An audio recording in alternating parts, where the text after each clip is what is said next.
Alors, bienvenue dans cette nouvelle vidéo de 10 minutes max pour parler d'un sujet de secourisme en lien avec le RIFAP et l'Antéor. Aujourd'hui, nous allons parler d'une technique pédagogique qui s'appelle la technique pédagogique en miroir. Donc l'objectif de mon module, ça va être que vous compreniez à quoi sert cette technique pédagogique et que vous puissiez la mettre en œuvre dans le cadre de vos formations RIFAP. Alors où est-ce qu'on en est dans le déroulement type d'un module? Là, on se situe en général après l'étude de cas et après la démonstration en temps réel, que l'on a déjà vu dans d'autres vidéos. Et là, en fait, la technique pédagogique du miroir va nous permettre de faire à la fois la phase qu'on a appelée de démonstration commentée justifiée et à la fois la phase d'apprentissage. En fait, cette technique va permettre de compresser deux phases standards dans l'apprentissage du secouriste en une seule phase. Alors pourquoi faire cette technique pédagogique? En fait, cette technique pédagogique, elle a un intérêt parce que, d'une part, elle rend actif le stagiaire dès la fin de la phase de la démonstration en temps réel. Donc ça, c'est plutôt intéressant parce qu'il va rester relativement actif et acteur de la situation d'apprentissage. Et d'autre part, en fait, ça va être une technique qui va nous permettre de gagner du temps de formation puisqu'on va comprimer deux phases en une. Donc c'est assez intéressant sur les formations pour gagner aussi du temps, parce que souvent les formations de secourisme, on est un peu toujours à la recherche de temps. Voilà. Comment ça se passe le déroulement de la séquence miroir? Donc la première chose à faire, ça va être de préparer l'espace et de préparer le matériel nécessaire en amont à cette phase de démonstration commentée justifiée. En fait, comme le moniteur va expliquer le geste et en même temps va le faire exécuter aux élèves, il faut que le matériel, s'il y a besoin de matériel nécessaire pour les élèves, il soit prêt et disponible au niveau de chacun des élèves. Donc une fois qu'il a fait cela, en général il constitue des binômes ou des trinômes d'élèves qu'il répartit en face de lui, au moins dans le champ visuel, de manière à les avoir en visuel lors de sa démonstration. Le contenu de la démonstration en miroir est le même que le contenu d'une démonstration commentée et justifiée, donc je ne reviens pas dessus, mais grosso modo, il va expliquer, détailler le geste et le justifier à ses élèves.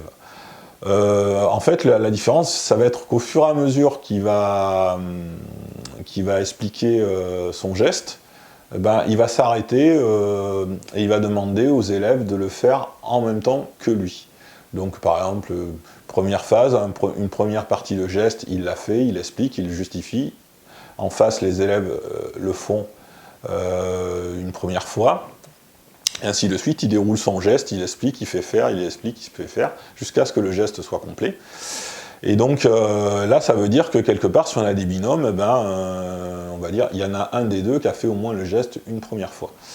Donc là, à ce moment-là, qu'est-ce qui va se faire? Eh bien, il va inverser le sauveteur et la victime dans les binômes, et ensuite, il va pouvoir effectuer le geste à l'autre binôme. Donc voilà. Donc en général, on fait faire le geste à l'ensemble, une fois qu'il a été bien expliqué, on fait tourner les gens entre eux, dans les binômes et les trinômes, de manière à ce que le geste soit effectué correctement et le moniteur tourne sur les binômes et les trinômes afin de corriger d'éventuels défauts sur les gestes et jusqu'à ce que le geste soit correctement effectué. Voilà, en gros, une démonstration en miroir, ça peut aller de 5 à 20 minutes suivant le contenu de l'apprentissage du geste, qui peut être plus ou moins complexe suivant les gestes appris. Le rôle du moniteur dans tout ça et les points d'intention du moniteur, bien préparer, comme je l'ai dit tout à l'heure, son matériel en amont, et ses supports pédagogiques s'il veut en utiliser, de manière à pas, on va dire, stopper sa démonstration en plein milieu pour aller chercher quelque chose. Ça serait contre-productif d'un point de vue pédagogique. Il faut qu'il y ait, pour pouvoir mettre en œuvre cette technique, assez de matériel pour constituer des binômes et des trinômes en nombre suffisant. Donc ça peut être une limitation effectivement à cette technique pédagogique si vous n'avez pas assez de matériel. Puisqu'il faut un jeu de matériel par binôme ou trinôme que vous constituez.